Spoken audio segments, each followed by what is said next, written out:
Começa agora na Onda Digital o programa Meio-Dia. Com Jefferson Coronel. É jornalismo. Boa tarde, estamos começando o Meio-Dia com Jefferson Coronel desta terça-feira, aqui na rede Onda Digital. E hoje, de um jeito um pouco diferente do convencional, a gente que costuma tirar o programa de dentro do estúdio. Mas hoje eu a caminho do Rio Grande do Sul, fazendo o trecho Manaus-Porto Alegre. Tem essa conexão aqui em São Paulo, no aeroporto de Guarulhos, onde nós estamos agora. Olha quem eu encontro aqui no aeroporto de Guarulhos. E aí vem aquela coisa, esse cara passou, o Agenor Tupinambá, que eu vou chamar de o Agenor da Filó aqui, né? Passou por um turbilhão. Esse turbilhão envolveu muita gente e foi uma das coisas mais movimentadas que eu já vi com relação à mídia, com relação às questões da Amazônia, envolveram o meio ambiente, envolveram a vida pessoal dele, envolveram tudo, né? No meu modo de ver, uma boa dose por setores da grande mídia de preconceito contra a região, aquela distância que tem entre a grande imprensa do Brasil e a Amazônia. Não tem a mínima noção de como são as coisas na Amazônia e tratam as questões da Amazônia, o modo de vida da Amazônia até, com uma grande dose de preconceito. Bom, mas Agenor, primeiro, é um prazer conhecer você, não conhecer você pessoalmente, embora eu conheça bastante Altazes, que é a tua terra, né? Sim. O que restou? O que ficou? O que você aprendeu? O que tirou de lição, né? Depois desse turbilhão todo aí? Passei por coisas assim que eu nem imaginava passar na minha vida, né? Nem imaginava estar aqui hoje em São Paulo. A gente veio gravar algumas coisas, né? Assim, aprendizagem, né? Aprendi muita coisa. A internet também, assim como ela ajuda, ela também tem o poder de derrubar. Mas a opinião pública, né? As pessoas que realmente conhecem a minha história, que me conhecem verdadeiramente, estão me apoiando bastante. Você se sentiu mais valorizado ou mais caçado, vamos dizer assim, com tudo isso?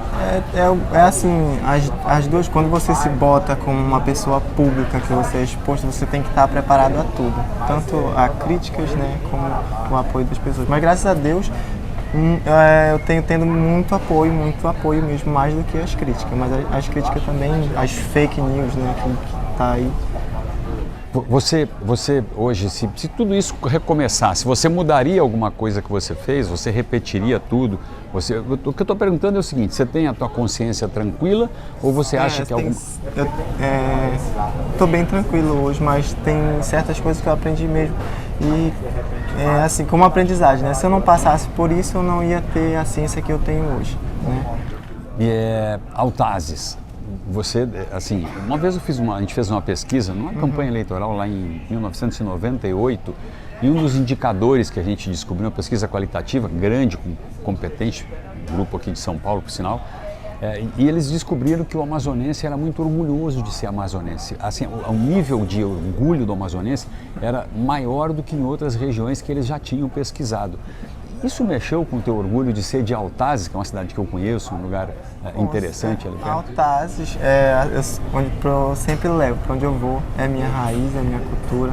E o que eu mostro mesmo é a nossa cultura. Tenho orgulho de ser amazonense, de ser do estado do Amazonas, de Altazes. Não moro na cidade de Altazes, eu moro no interior de Altazes, de Ribeirinho, moro num flutuante. Então eu tenho orgulho das minhas origens, de quem eu sou. Eu vi reportagens, Agenor, dizendo que você não era ribeirinho. Como é que pode dizer isso? Como eu falei, né, as fake news, né, falando ribeirinho não pode estudar, ribeirinho porque se eu não sou ribeirinho, você sabe Altazes, né, a terra do leite, né? Sim, sim. Aliás, tem um doce de leite lá maravilhoso que eu gosto muito, doce de leite uruguaio e argentino. Dos ribeirinhos de Altazes é o leite de búfalo, né? Então, o que saiu das fake news, que a Agenor não é um ribeirinho, é um fazendeiro. A Agenor não é um ribeirinho, é um influencer. A Agenor não é ribeirinho, ele é estudante de agronomia. Como assim, um ribeirinho não pode se estudar? Não, isso tem que ser privilégio da cabeça de jornalistas, e eu estou falando aqui da minha profissão até, né? Mostrar nossa cultura, ser influência. São várias questões assim de fake news, outras coisas sobre a minha pessoa. Eu sou uma pessoa, você é outra, né? Você responde pelos seus atos, eu respondo pelos meus. Aí assim, eles tentam acredito que não é mais sobre a Filó em si, é mais questão pessoal agora, né? Tipo, de tentar manchar minha imagem, de tentar... Já está sendo feito um vínculo, né? Que isso é expressão minha, não tem nada a ver com ele, um vínculo cretino, né? Estão vinculando ele a outras questões da Amazônia que não tem nada a ver com o episódio Filó, entendeu? Já estão usando esse episódio, a vida até pessoal dele, o modo de vida dele, para questionar coisas da Amazônia, assim, sem pé nem cabeça. Você se sente agora uma espécie pelo que eu vi nas redes sociais, as manifestações lá de Manaus e do Amazonas, você virou uma espécie de representante da gente. Você se sente isso? Né? Tipo, eu tô com o povo, mas o povo é a voz, né? A opinião pública que tá. Mas assim, eu tô aqui, venho representar meu estado, minha cidade. Para onde eu vou, eu levo o nome da minha cidade, do meu estado. É assim como você falou das fake news, de coisas. Tem coisas aí, como você falou, você fez de 1998, né? Eu sou de 1999. Né? Certo, nasceu um ano depois que eu fiz essa pesquisa que falava do orgulho de ser amazonense. Tem coisas que jogam pra mim, quem está por trás da Agenor, coisas que aconteciam em 1991, 30 anos atrás, que querem que eu responda por isso, entendeu? Isso aí. Não tem nada, como você falou, não tem nada a ver com o caso. Agora me diz uma coisa, e a Filó, como é que ela tá? A que eu posso falar, a Filó está muito bem, né? De volta lá Sim, o lugarzinho dela. O juiz determinou a guarda dela, por enquanto até esse processo passar, né? Até a gente chegar a uma conclusão desse processo. E ela está lá no habitat dela, onde ela não deveria ter saído nunca, né? Tá tranquila, tá de boa. Ela é única lá ou tem outras capivaras que ficam por ali? Tem outras na região, né? Mas como é mata, dificilmente a gente consegue ver. Né? Ela fica mais ali. Então, Agenor, é isso, eu não queria falar muito sobre a Filó, porque a Filó já foi assim dissecada, né, pela opinião pública e pela mídia de modo geral, com todas as vertentes que tem a mídia, todas as inferências que a mídia produz, né? Mas assim, obrigado pela tua entrevista aí, obrigado, você encontrou aqui com a gente aqui por acaso aqui, né? Boa sorte para você, boa sorte para a Filó. Obrigado. Né? E que você continue sendo esse cara humilde que você é, esse é o meu modo de ver. Né, esse cara humilde que você é e esse ribeirinho que você é, esse autêntico amazônida, não é um chapéu que vai fazer você deixar de ser amazonense ou deixar de ser ribeirinho, de jeito não é o fato de você ter resgatado a Filó, de você se expressar bem, até falar bem, que vai deixar... Eu vi gente até na mídia, dizendo... ele não tem o aspecto do amazonense. O aspecto do amazonense assim? Não tem. Eu também não tenho. Eu sou do Rio Grande do Sul, mas eu me considero um amazônico. Vai provar para mim que eu não sou amazônida também agora, pô. Um abraço para você, cara, tá? Muito obrigado. Um grande abraço. A gente fica por aqui, depois a gente volta depois do intervalo com o Richard e eu volto amanhã de novo no meio-dia. A gente não vai voltar depois do intervalo com o Richard ainda. A gente vai ainda dar um recadinho para você. E daqui a pouco o Jefferson... A gente vai exibir uma entrevista que o Jefferson também fez com a deputada estadual Joana Dark, que ele encontrou, né? Ele encontrou o Agenor e a deputada no aeroporto, lá em São Paulo. E um bom jornalista não perde a oportunidade, né? Claro que o Jefferson aproveitou essa oportunidade, entrevistou tanto o Agenor quanto a deputada sobre esse caso que tem tido grande repercussão na mídia nacional, sobre a capivara Filó, né? Mas, antes da gente ir pro intervalo, eu tenho um recadinho pra você que tá acompanhando o Meio-Dia com Jefferson Coronel pela TV, pelo canal 8.2 da TV e também pela rádio 92.3 FM. Sabe por quê? Porque você pode ganhar essa cesta aqui, ó. Cheia de temperos, de tempero baiano picante, tempero sabor pipoca, alho poró coloral, alho, cebola e salsinha. Essa aqui é pra quem gosta de cozinhar, né? E você quer saber como você pode ganhar essa cesta de temperos? O Elias está aqui com a gente e vai dar esse recadinho para você. Olá, boa tarde, Richard. Boa tarde, Elias, tudo bem? Tudo, minha primeira vez aqui contigo, né? Estou me sentindo honrado. Que bom, a gente também Participo de todos e não tive a oportunidade de participar com você e hoje eu estou aqui. A gente que agradece a tua participação aqui, ainda mais agora que a gente vai sortear essa cesta aqui de temperos, né? E o Elias vai dar o recado para você vai dar a dica para você, a deixa para você de como você pode ganhar essa cesta. Exatamente, Richard. Desde a semana passada estamos com uma mega promoção aqui na Onda Digital, com vários prêmios e sorteio durante toda a nossa programação, seja rádio, TV e também nas nossas redes sociais. E o meio-dia não poderia ficar de fora, né? Então hoje o sorteio vai ser aqui no meio-dia com o Jefferson Coronel, que está sendo apresentado pelo Richard, e é muito simples e fácil de participar.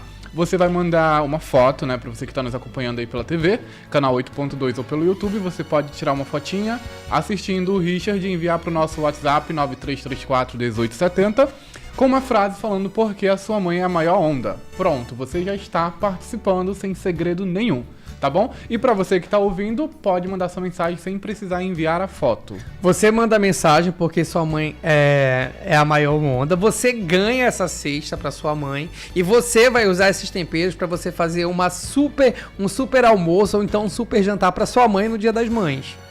Não vá deixar sua mãe pra cozinha. Esses temperos aqui é pra você usar, pra você fazer um bom jantar, uma boa comida pra sua mãe. Não é, Elias? Exatamente, Richard. A gente tem tempero da melhor qualidade. O tempero do sítio, ele entrou como o nosso patrocinador.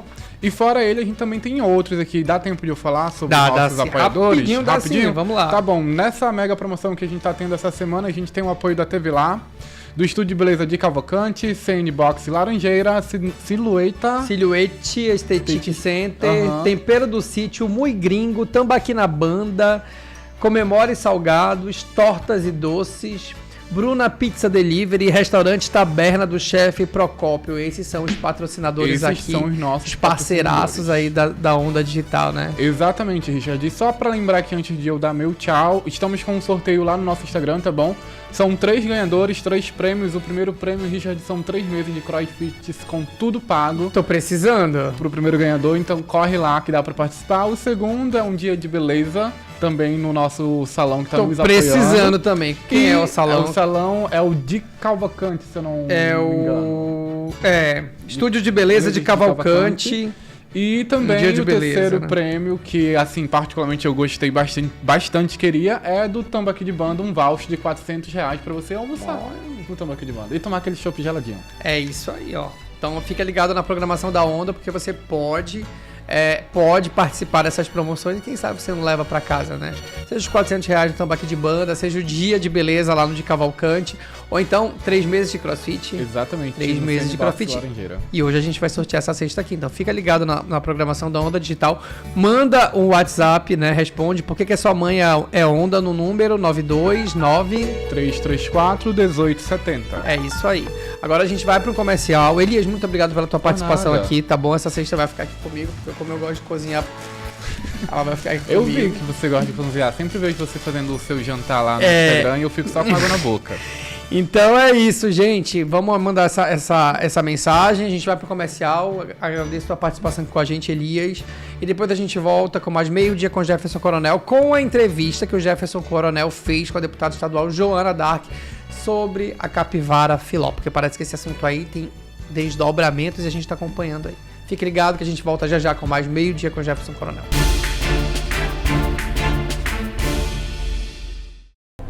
Bom, no bloco anterior eu tinha me despedido, eu fiz a entrevista com o Agenor, né, o Agenor do Pinambá, o Agenor da Filó, vamos dizer assim, e tinha me despedido dele e chamado o Richard para reabrir esse bloco aqui do meio-dia com o Jefferson Coronel, aqui na Rede Onda Digital.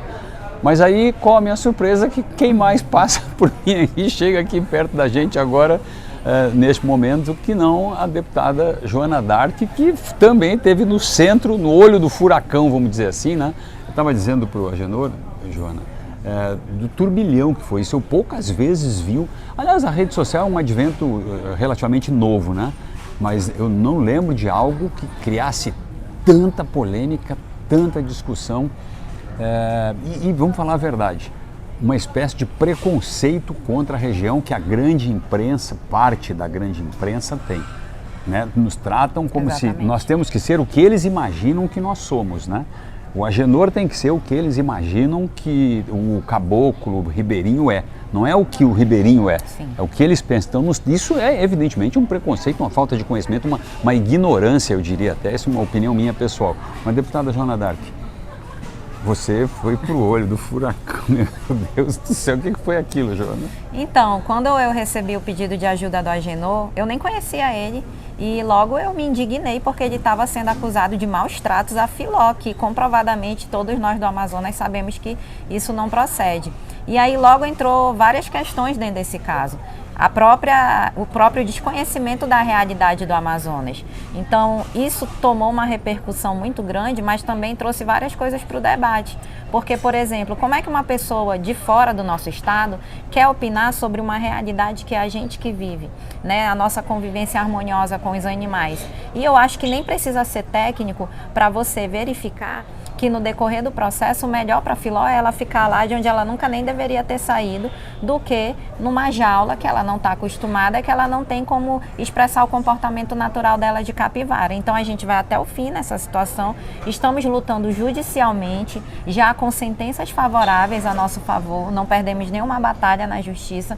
E agora estamos com os técnicos, que inclusive o Richard é um apoiador da defesa da nossa tese, de que a Filó não tem condição de ser reintegrada, ou que se ela tiver essa condição, ela tem que ser monitorada, acompanhada, para que a gente não possa encontrar um bando, entregar ela e no outro dia ou daqui a poucos dias ela morrer. É verdade. Virou uma coisa meio pessoal agora com o IBAMA, né? Porque assim, o que eu vejo? Eu não tenho nada contra o IBAMA, a instituição, mas o comportamento desse pessoal do IBAMA que foi lá buscar a Filó, que virou assim, aquela coisa de criar uma narrativa, né, e tentar com essa narrativa esconder a realidade, que é a situação dos cetas lá. Exatamente. Não é a Joana Dark que me fez saber da situação dos cetas. São outras versões de outras pessoas, inclusive lá de dentro. Entendeu? Algumas até nem escondem que os cetas é um vexame. Sim. E assim, a gente fez tudo através de uma live. Eu estava com uma decisão judicial. No meio disso tem muitas fake news, porque nós fomos acusados de invadir o IBAMA. Negativo, a gente já tinha uma decisão judicial para poder fiscalizar desde o dia anterior. E a Filó estava comprovadamente em situação de maus tratos. Então ela não foi entregue para a gente. Na sentença diz, resgatem a Filó. E assim, abriu aí também uma discussão do IBAMA, que vem há muito tempo sem investimento, né, sem a quantidade de funcionários adequada. Todo mundo no Amazonas sabia que o CETAS estava passando por essa necessidade, que a estrutura não era adequada. Só que quando nós fizemos a live lá e a nossa fiscalização, a gente viu algo muito pior. Porque assim, já não dava para levar a Filó para lá, isso não que vocês dava. queriam dizer. Uma coisa é você não foi lá ter denunciar a estrutura. O CETAS, você foi lá dizer que queria fiscalizar. Exatamente. E assim, uma coisa é não ter estrutura adequada. Outra coisa é você estar utilizando medicamento vencido nos animais, vencido desde 2016, 2020, 2021, né? Então esses medicamentos foram encontrados lá e o IBAMA defende que eles iam para descarte, mas desde 2016 esperando para descarte. Então assim, eles estavam usando medicamento vencido nos animais. Eu quero deixar claro que a gente não tem absolutamente nada contra o IBAMA. Eu sempre apoio, eu sempre entrego animais silvestres lá, só que nesse caso eles pesaram muito a mão, né, tendo coisas muito mais graves, e não teve a razoabilidade, porque daria assim para adequar a legislação, aplicar a legislação, cumprir a função, mas conscientizar e verificar o melhor para o animal. E já virou uma coisa pessoal, onde não estão preocupados com o bem-estar da Filó, que é isso que é o que mais importa para a gente. Você percebeu também isso que eu critico e tenho criticado no programa o tempo todo, que é esse preconceito disfarçado de jornalismo, né? Ou esse jornalismo que não esconde mais o preconceito com a região e que agora conseguiu misturar a Filó, misturar uma capivara com a potássio, com questões da Amazônia, e foram resgatar coisas lá de trás que eu acho que o Agenor não era nem nascido. Né? Você percebeu isso também? Percebi, e assim, tem uma pessoa específica dentro do IBAMA que levou isso para o lado pessoal, inclusive ultrapassa até a sua competência, porque fala como se fosse o presidente do IBAMA, usa a página institucional do IBAMA para poder atacar o Agenor, para desconfiar de que ele é um ribeirinho, como se um ribeirinho não pudesse ser influencer, como se um ribeirinho não pudesse fazer faculdade. Até isso ele fala. Como que um ribeirinho que faz faculdade? O que é isso, entendeu? Então, assim, a gente vê realmente até o aspecto físico dele foi colocado em questionamento, ele não tem cara de caboclo, né? Exatamente. Então, assim, eu acho que não é por aí. As pessoas precisam respeitar os amazonenses, precisam respeitar as pessoas que defendem a Amazônia e que fazem a floresta ficar ficar em pé. E isso trouxe várias discussões. A questão do IBAMA, a questão dos CETAs, porque em todo o Brasil a Filó ela não está só se salvando. A Filó está salvando vários outros animais, porque isso trouxe a atenção da imprensa nacional para todos os CETAs do Brasil. Aí tem a discussão da realidade amazônica e tem também a discussão de uma lei ambiental que ela é de 1960 e poucos, que de repente ela não está abarcando a realidade da Amazônia, né? Então, assim, eu estou no Congresso, estou conversando com deputados federais, senadores, para que a gente possa fazer uma rediscussão disso. Essa lei. Atualizar, porque assim, não é a sociedade que se adequa à lei. A lei ela é criada para que ela possa acompanhar, né, os passos da sociedade. E aí, esse caso é totalmente excepcional. Eu não sou a favor de que a pessoa crie um animal doméstico como pet, ainda que se for legalizado isso seja permitido, mas esse caso é um caso excepcional de defesa da Filó, de defesa do Agenor como pessoa e de defesa do amazonense, do povo que vive ali, ribeirinho, que vive no interior do Amazonas. Depois de ter passado por essa artilharia toda, essa saraivada de acusações, despejaram preconceito, despejaram tudo, a Joana d'Arc, ela repetiria tudo que houve nesse episódio? Faria tudo novamente, não me arrependo, tenho uma convicção plena. Eu posso falar porque eu fui lá na casa do Agenor, eu passei um dia lá observando a capivara, observando os comportamentos.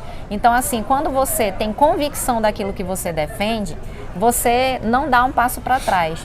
Talvez a única coisa que eu não faria realmente, que a gente estava num momento de muito estresse e eu acabei me estressando lá com os agentes de segurança, que não são os servidores do IBAMA, mas são de uma prestadora de serviço, que inclusive eu já fiz uma nota, né, pedindo desculpas e até estou procurando a empresa para conversar com eles pessoalmente. Mas de todo o resto, eu faria tudo, porque realmente a Filó estava lá em situação de maus tratos e o Agenor não merece passar por tudo isso. Se ele errou, se ele descumpriu a legislação, que ele pague a multa, mas que ele não seja tratado como um criminoso da mais alta periculosidade e que não peguem a Filó como se fosse tão fácil jogar ela em qualquer lugar sem dar a garantia de que ela vai viver. Porque eu escutei do servidor do IBAMA, eu perguntei, e se você colocar ela lá, observar por algumas horas, mas e no dia seguinte? E nos próximos dias, como é que vai ser? E se ela morrer? Ah, morreu, morreu. Isso aí a gente não vai admitir, porque ela está lá no ambiente que ela sempre esteve, aí vai tirar para colocar ela em risco, né? Então isso tem que ser discutido também. A última pergunta, Joana, porque eu sei que a gente está aqui no aeroporto, nós estamos no aeroporto de Guarulhos ainda aqui em São Paulo, né? Isso reforçou a causa que você tem, essa causa de defesa dos animais? Com certeza, e assim, não poderiam esperar uma atitude minha diferente. Por incrível que pareça, Jefferson, e você já me entrevistou várias vezes, eu sempre estou denunciando o caso de maus tratos. E eu vou para cima com muita firmeza. Esse é o primeiro caso da minha vida toda que uma pessoa está sendo acusada de maus tratos, não procede e a gente está defendendo o caso. Inverteu, né? Inverteu.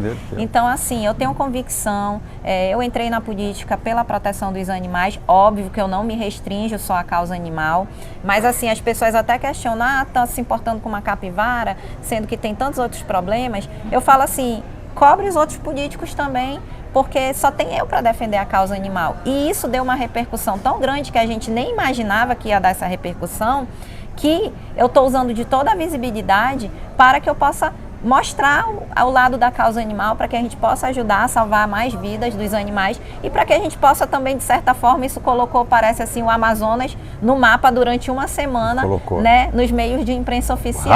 Raras vezes eu vi. Então, assim, tudo tem um lado positivo, né, por mais difícil que seja a situação. Então, assim, hoje sabem que existe o ribeirinho, que existe o povo do interior, que existe uma relação harmoniosa nossa com os animais e que isso tem que ser respeitado e que você não pode chegar com uma mão tão pesada, sendo que tem desmatamento, queimada, o próprio turismo que utiliza animais silvestres e ganha muito dinheiro. Então, assim, eu acho que pesaram muito a mão, mas eu acho que vai servir de exemplo para outros e outros casos, porque pode ter acontecido contigo.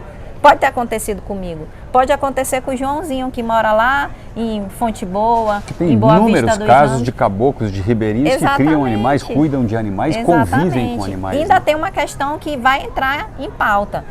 2 tuxauas lá das aldeias lá dos Muras e da outra etnia que eu não estou lembrando, eles vão entrar no processo, porque eles vão brigar. Se a capivara não ficar com ele, eles não vão aceitar levar ela para um outro lugar. Eles vão lutar por ela, para levar ela para a tribo, porque ela veio de uma tribo indígena. Inclusive lá em Altazes, ela veio de uma região que é chamada de Capivara, né? Então, assim, eles estão entrando no processo, porque na última hipótese ainda vai vir uma questão indígena por aí, porque eles não abrem mão e a gente está defendendo a nossa realidade. Bom, deputada, obrigado aí por ter nos atendido aqui no aeroporto. Eu tentei fazer um contato para você aí no programa, você estava hiper ocupada, mas eu acabei encontrando ela aqui no aeroporto de Guarulhos. Tudo no tempo de Deus. Obrigada, Jefferson. Obrigado, Tamo junto, viu? Um abraço para você. A gente, agora sim, eu vou me despedindo do meio-dia com Jefferson Coronel desta terça-feira. Depois do intervalo, o Richard volta aí e eu volto só amanhã.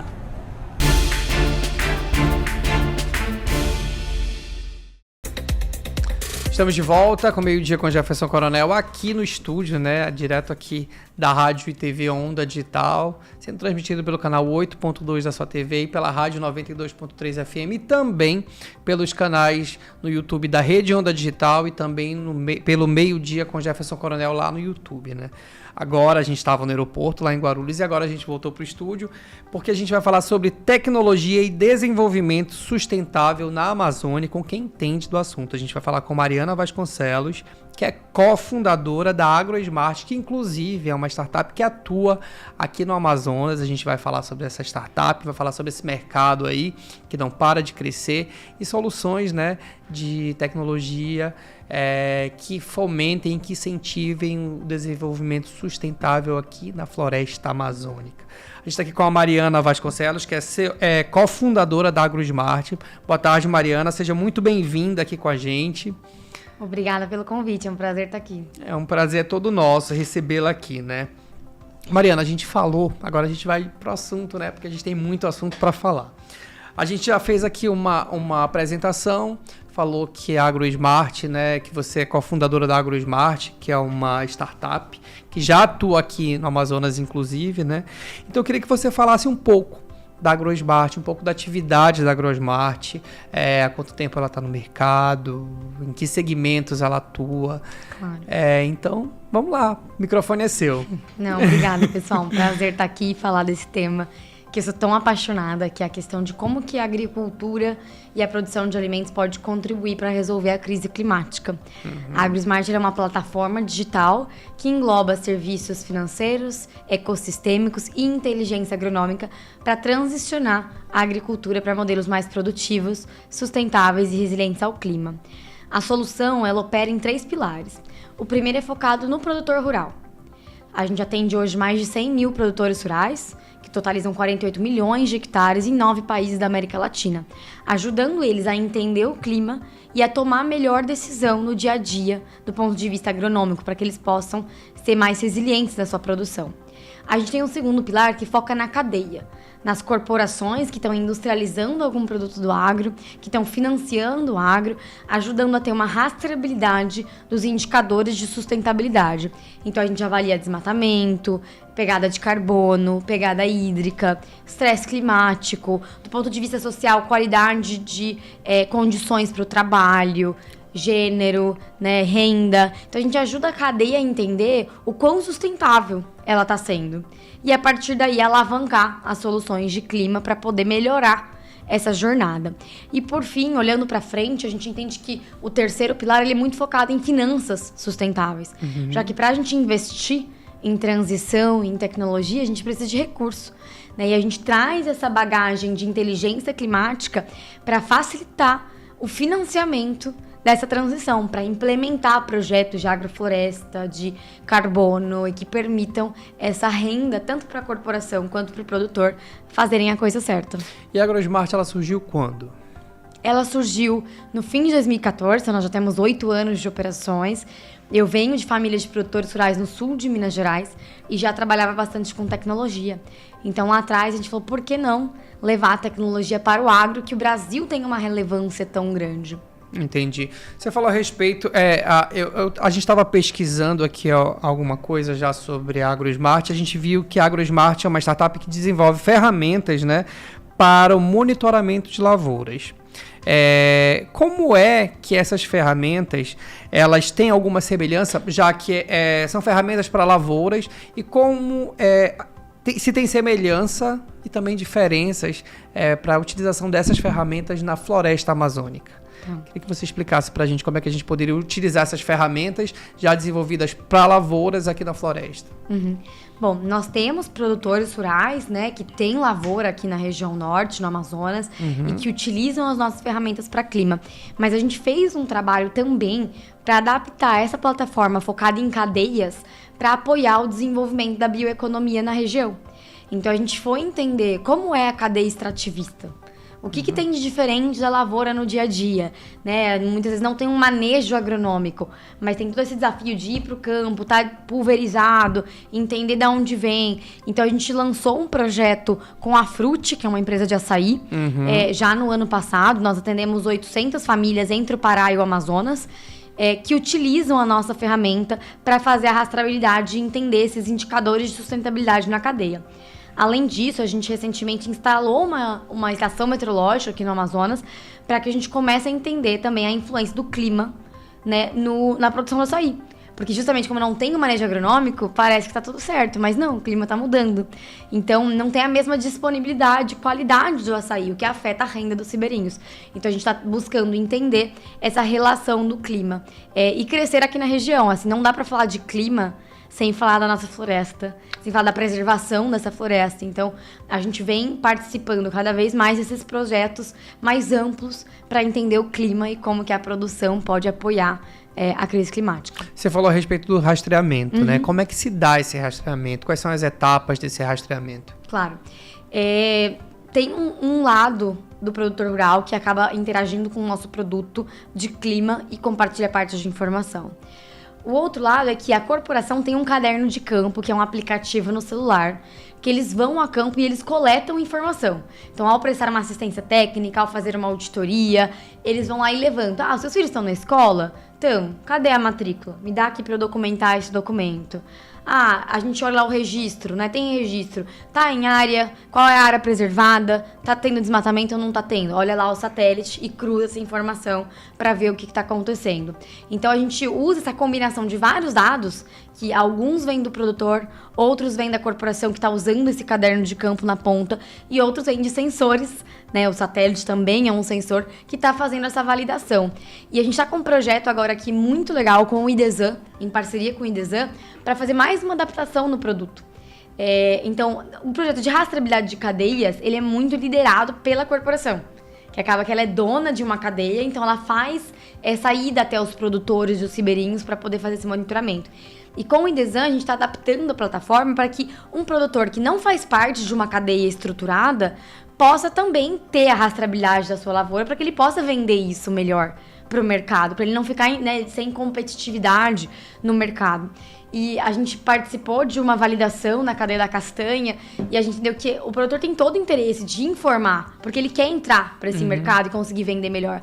Mas que uma das principais dores era encontrar a árvore que uma vez foi ali e estava cheia e estava boa. Como é que eu acho essa árvore no ano que vem de novo?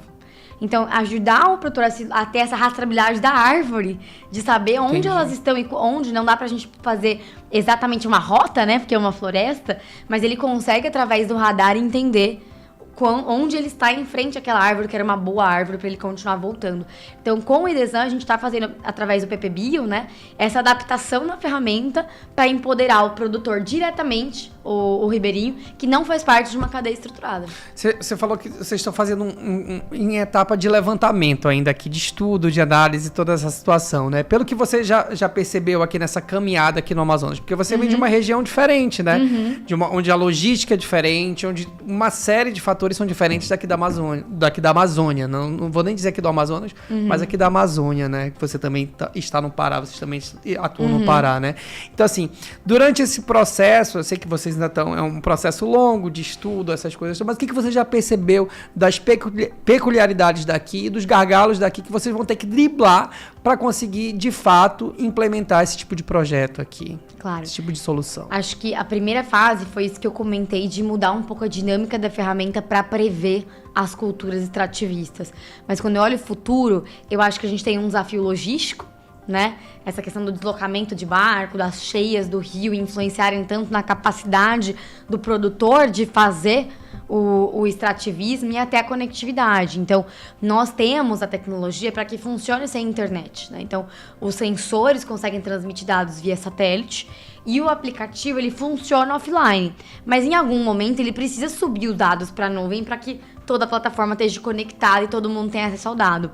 E nós trabalhamos em áreas remotas sem conectividade, mas aqui na Amazônia isso ganha uma outra perspectiva, né? Porque as comunidades estão bem espalhadas e não tem, às vezes, um grupo ao redor de uma indústria. São realmente famílias que estão no meio, né? Estão ali, que são ribeirinhas, e que é difícil trazer essa informação na mesma velocidade. Às vezes até uma outra pessoa deslocar de uma comunidade para outra vai demorar uma semana, às vezes algumas semanas.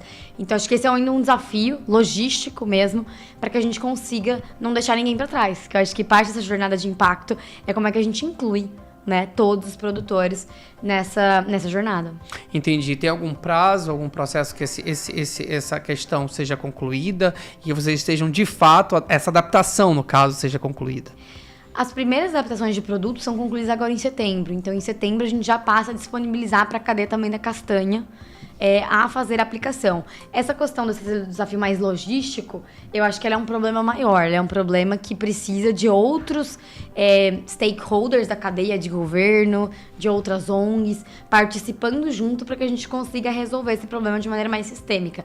E é por isso que aqui a gente busca fazer mais parcerias na região de pessoas que já têm um trabalho de campo, que já vão visitar essas comunidades e que possam talvez participar dessa coleta de dados e dessa transmissão de dados para que a gente consiga mapear e incluir esses produtores. Entendi. Vocês já começaram o contato, então, em busca de parceiros, governo do estado, prefeituras? Como é que está essa situação?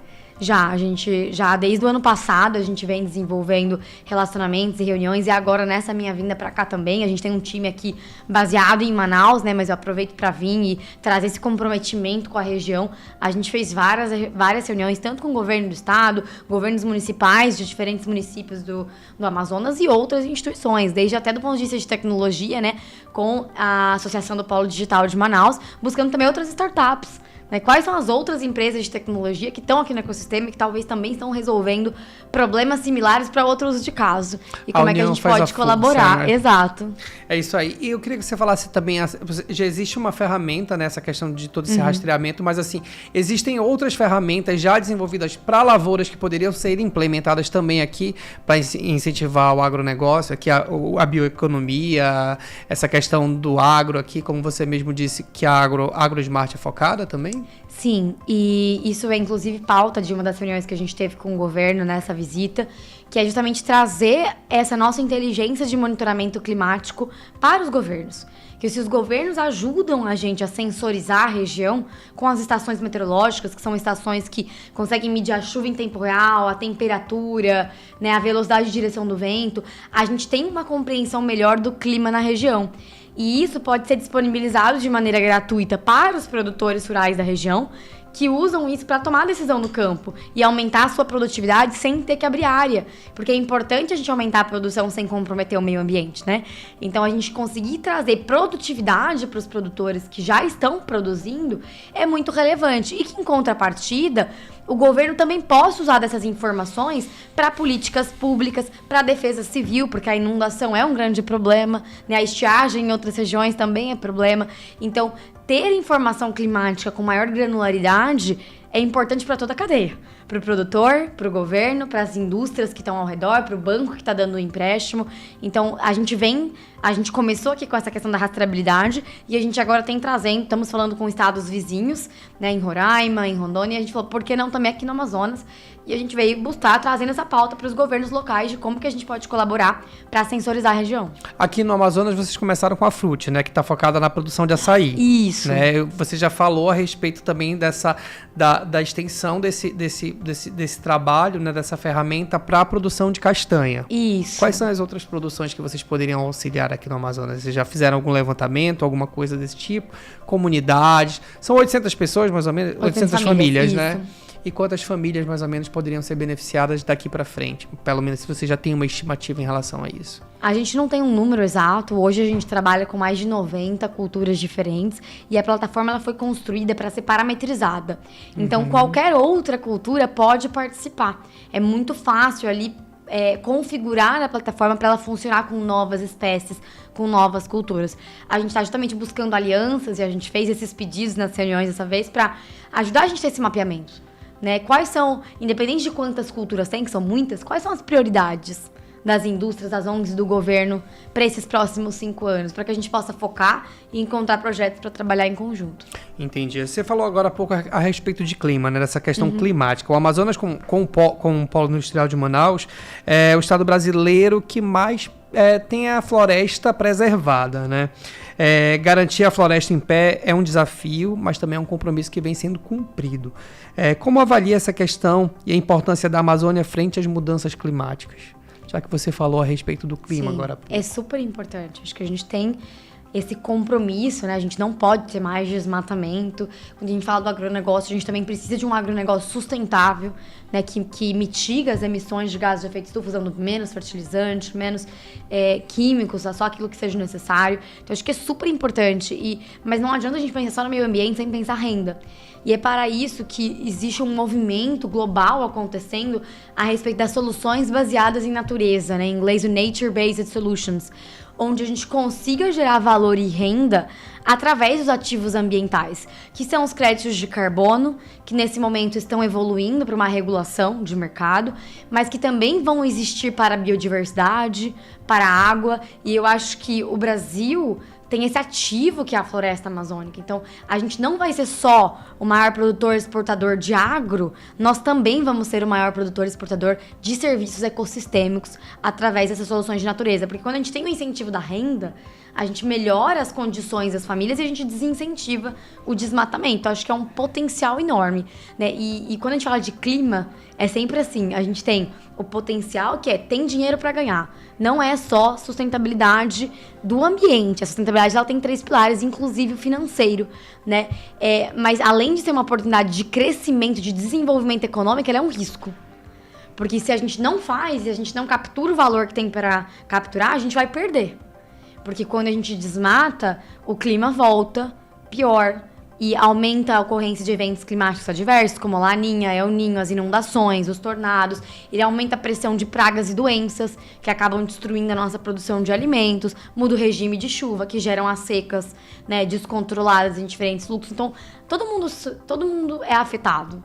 Seja as pessoas que estão aqui, ou seja, como a gente estava discutindo aqui antes de entrar no ar, o preço dos alimentos. Sim. Né? A gente não pensa nisso hoje, mas aí lá do outro lado do mundo não produz. E chega mais caro para eu que sou consumidor na ponta. É justamente essa questão que eu ia abordar com a senhora agora nessa próxima pergunta. Porque, às vezes, quando a gente fala em agro, a gente associa... Muita gente, né? Não todo mundo, claro, mas muita gente associa o agro ao desmatamento, a questão de uso de agrotóxicos, essas coisas todas que, de certa forma, podem prejudicar o meio ambiente, né? A gente está na Amazônia. Aqui tem como a gente ter uma agricultura, por exemplo, desenvolvida sem desmatar, eu não digo sem desmatar, porque a gente vai precisar de uma área, né? Mas sem prejudicar o meio ambiente, sim, agredir a floresta, agredir o solo. Como é que a gente faz isso? Sim. A agricultura e o clima, elas têm essa relação, né? Então, não só quando eu faço agricultura de uma maneira não sustentável, eu afeto o clima, eu pioro, né, as emissões, mas também o produtor depende do clima, porque é uma indústria a céu aberto. E se o clima não tá bom, não tem produção. Então, já independente de onde a gente está no mundo, a gente precisa pensar numa agricultura sustentável e que cuida do meio ambiente. E aqui isso é mais importante ainda. E já existe, eu diria que são 2 frentes. Uma é a questão de novos modelos de produção que permitem a gente ter o consórcio, né, através da integração lavoura, pecuária e floresta, que formam um ecossistema mais sustentável e menos dependente de ativos externos, e a agricultura regenerativa, que além da integração lavoura, pecuária e floresta, também tem algumas outras práticas que podem ser incluídas para a sustentabilidade. Esses então, 2 modelos poderiam ser implementados aqui no Amazonas? poderiam e já estão implementados. Já tem até o café lá no Apuí, eu acho que é o Apuí, que é café regenerativo. Então já está acontecendo na Amazônia e no mundo e precisa crescer, né? E aí tem esse elemento de educação, de como é que a gente explica como é que faz, como é que tem assistência técnica, e aí o segundo pilar é a tecnologia, né? Então a tecnologia, ela serve para tudo que a gente mede, a gente pode gerenciar. Então, quando a gente entende o que está acontecendo no campo, como é o meu solo, como está o clima, a gente faz melhor, a gente acaba usando menos insumos, né, do que se a gente estivesse fazendo no olho. Então, isso traz mais sustentabilidade e ajuda a provar que dá resultado. Então, a gente trabalha em alguns projetos de agricultura regenerativa como o painel de resultado, que é, tô mostrando, tô medindo, tô mostrando que dá resultado. E que não só é bom para o meio ambiente, mas melhora o custo, reduz o custo, melhora a margem, melhora a receita do produtor, né? A gente aumenta a renda diretamente. Então, sim, tem como. A gente precisa de colaboração para resolver problemas de infraestrutura, para resolver problemas de educação e de financiamento, alocando o recurso no lugar correto para que a gente possa ter esse investimento no novos modelos de produção e em tecnologia. Os parceiros que vocês estão procurando, então, estão assim dispostos mesmo então a atuar com vocês na resolução desses problemas de logística, de educação, como você mesmo, pelo que você citou aqui, são os principais gargalos enfrentados aqui para o desenvolvimento de tecnologias para o agro, né? Estão dispostos, então a gente pode dizer que estão dispostos a atuar? Podemos, mas eu diria que tem uma diferença entre estar disposto e ter consistência. Eu acho que as mudanças, tudo aquilo que a gente está falando de ecossistema, de natureza, não basta só na hora que a gente tá todo mundo animado, vamos. Porque também tem o dia que tá ruim, né? Então, é um investimento.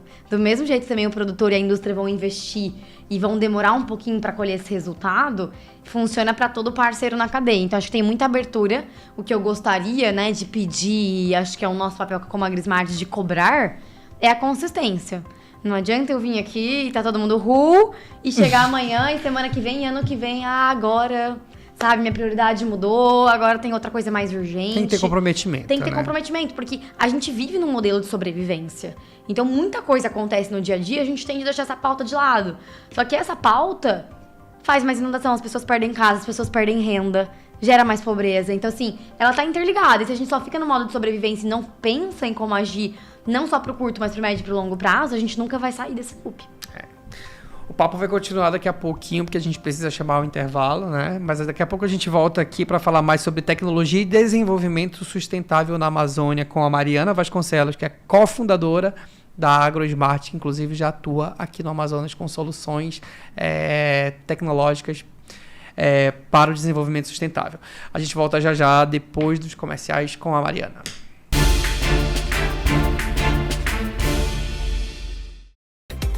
Estamos de volta com Meio Dia com Jefferson Coronel, aqui no estúdio com Mariana Vasconcelos, que é cofundadora da AgroSmart, que é uma startup que já atua aqui no Amazonas.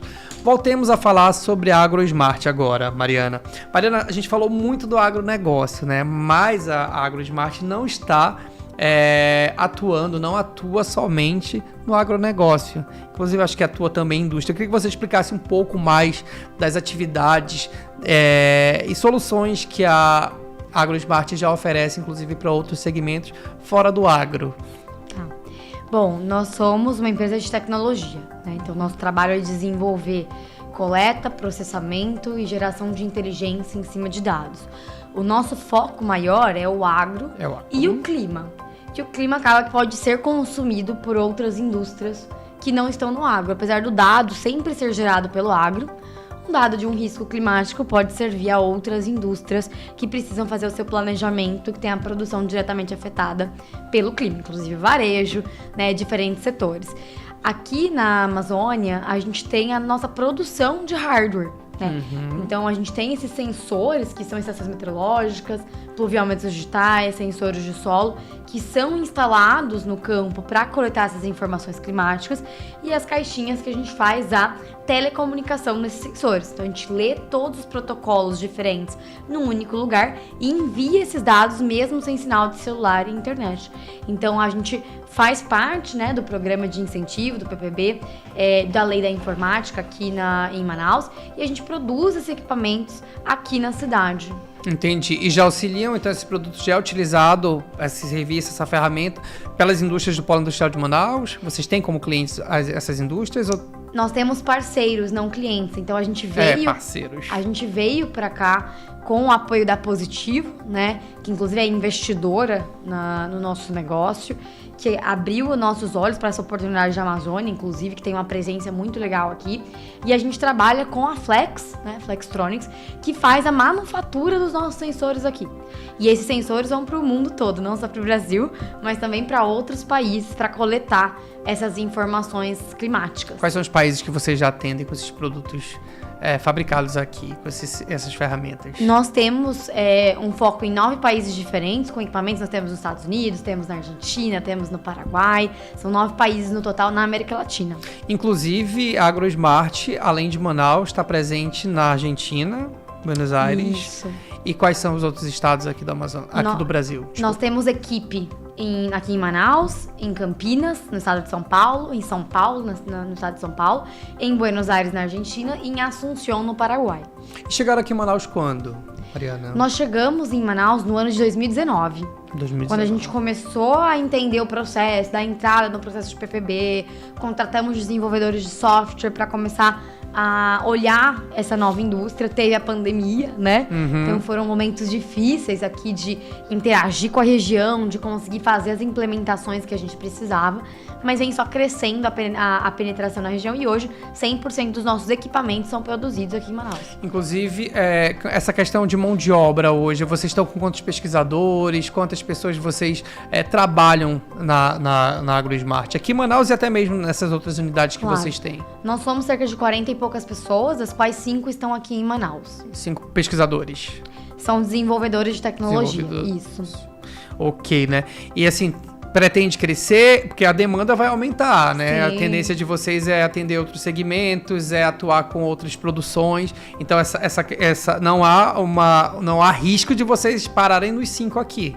Não, a gente está crescendo bastante, a gente está fazendo uma nova rodada de investimento, justamente para a gente poder ampliar a nossa operação para cerca de 100 e poucas pessoas. E isso inclui Manaus. E como é que vocês veem essa questão da mão de obra hoje, dessa questão de desenvolvedores? Assim, o Brasil hoje, ele ainda tem algumas dificuldades, muito se fala nessa questão de capacitação, de formação. Como é que você vê essa questão hoje no país?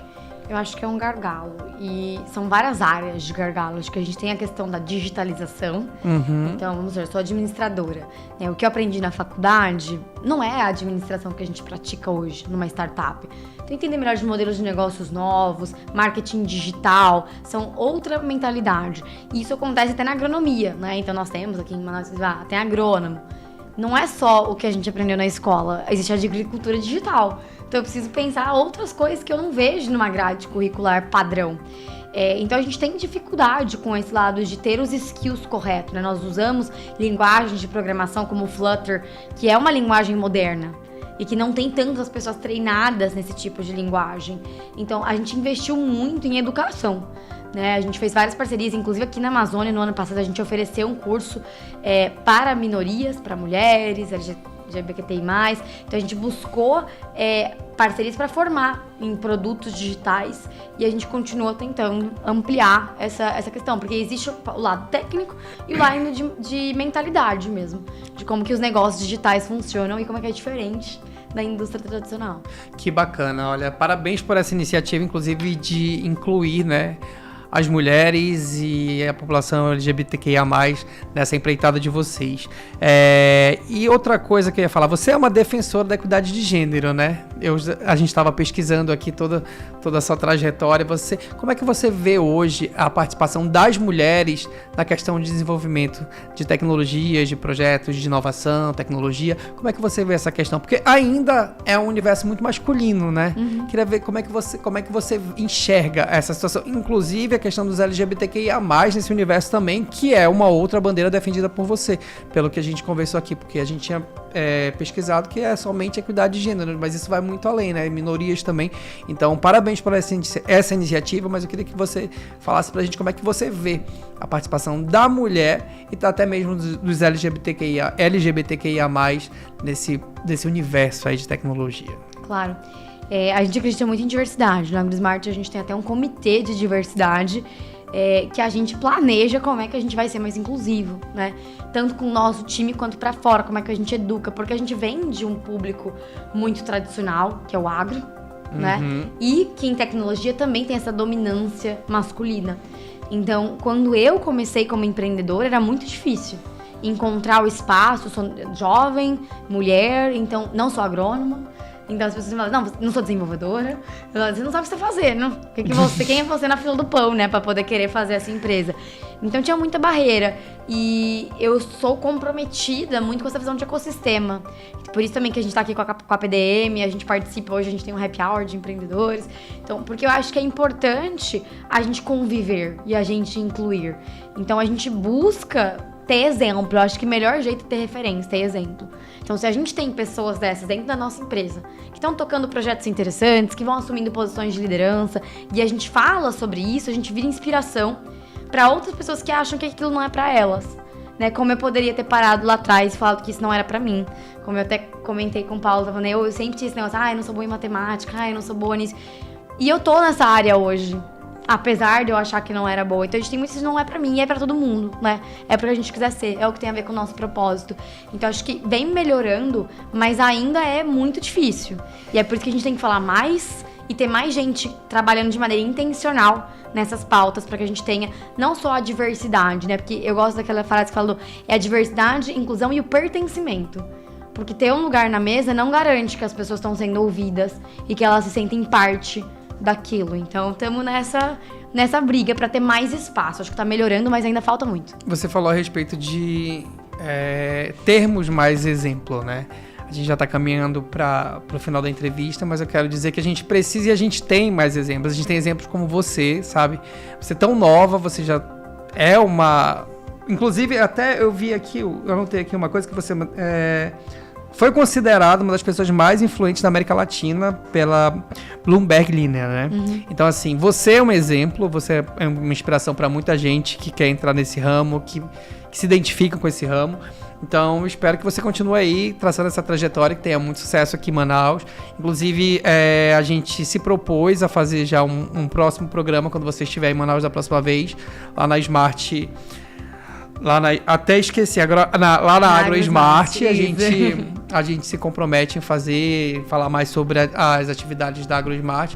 Então é isso, eu agradeço a tua atenção, a tua disponibilidade de vir aqui falar com a gente. Desejo sucesso para vocês aí nesses projetos que vocês têm aqui no Amazonas e até mesmo no exterior, como vocês não atuam só aqui. E a gente está de portas abertas para você. Foi um grande prazer, uma grande honra entrevistar você, Mariana. Muito obrigado. Muito obrigada, pessoal. Um prazer estar aqui. Tá bom? E agora, já que a gente está falando sobre essa questão de preocupação com o meio ambiente, né? Como o preço da gasolina, com o preço da gasolina em alta e também com essa preocupação com o meio ambiente, as concessionárias daqui de Manaus estão otimistas com a venda de carros elétricos. E o Lucas Thiago traz mais informações sobre a venda de carro elétrico, o interesse por carros elétricos aqui no Amazonas. Confira a matéria que a Onda Digital preparou para você.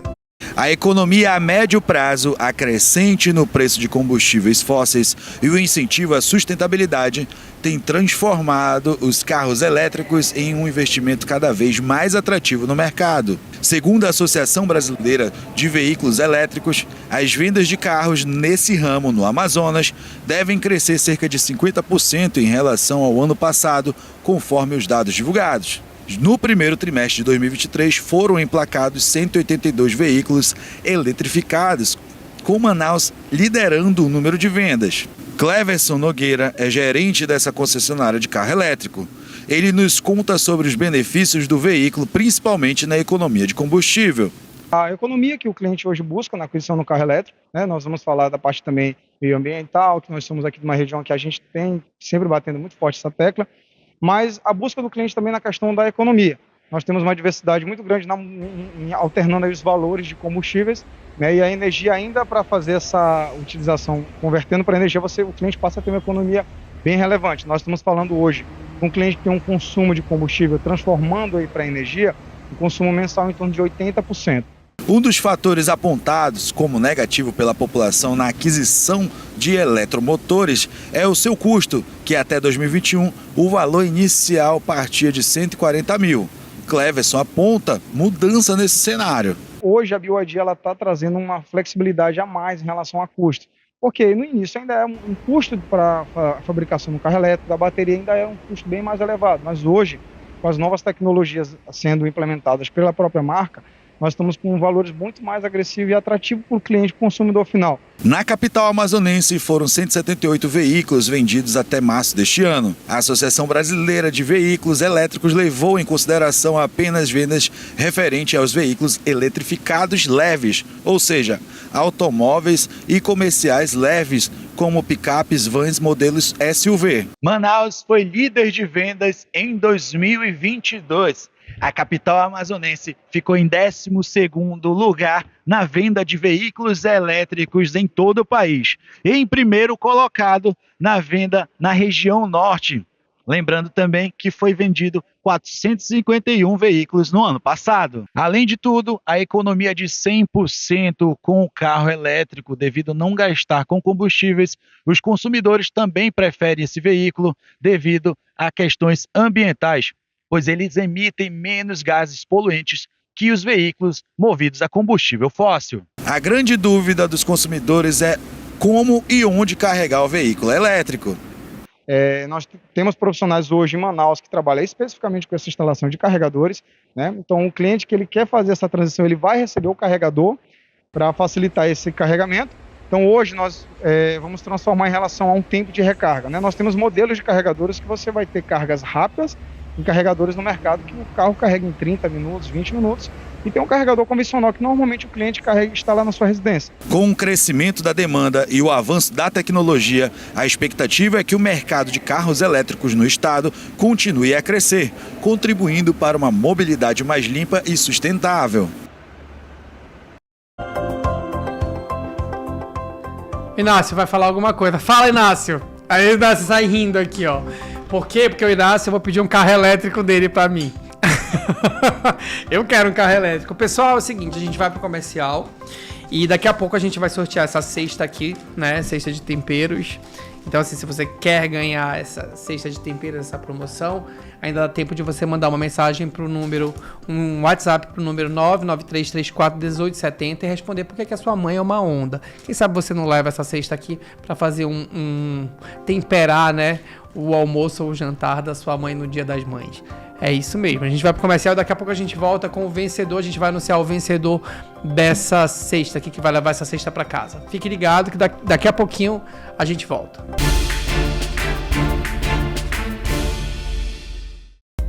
Vou estar com meio-dia com o Jefferson Coronel e eu vou aqui anunciar, né, quem venceu essa cesta, quem vai levar essa cesta. Exatamente, Richard. Eu mandei mensagem aqui pra pessoa pra ela mandar o nome, né? Só que ela ainda não viu a mensagem, mas ela mandou um print. Ela tava assistindo o programa pelo site, porque a gente também passa ao vivo, né? No site da Rede Onda Digital. Lá é só você pesquisar, você consegue ver a programação da TV e do rádio também ao vivo. O finalzinho do número da pessoa é 9440.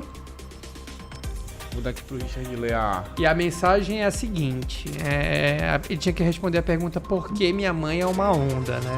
A resposta foi porque a minha mãe é uma onda na cozinha, minha mãe é uma guerreira, começa no café da manhã e termina no jantar. E tem um emoji de sorriso, né? Ela é muita onda mesmo.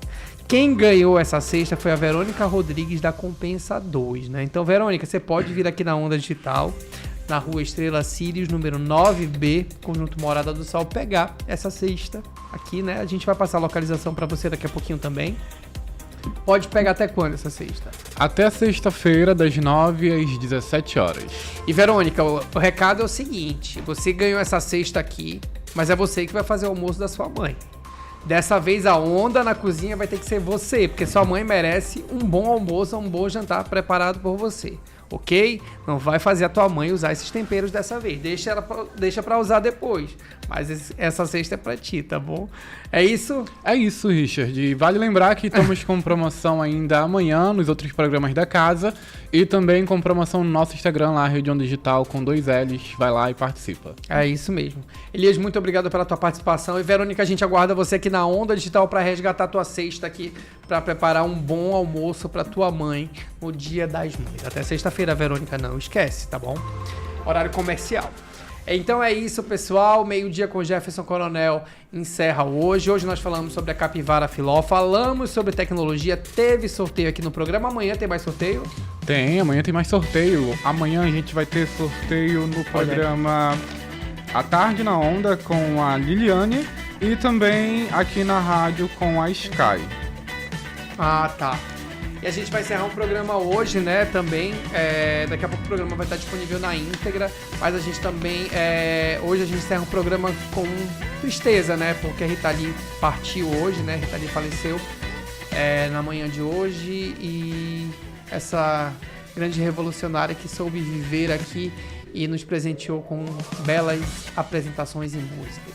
Então, Rita Lee, descansa em paz e agora você vai brilhar lá no céu com o seu bom rock aqui. É isso, Elias? Isso mesmo. Fica aí a nossa homenagem a Rita Lee. Até a próxima, Richard. Até a próxima. A gente volta amanhã com mais meio-dia com Jefferson Coronel. Fica ligado na programação da hora. Meio-dia é jornalismo. Com Jefferson Coronel. Fica por aqui.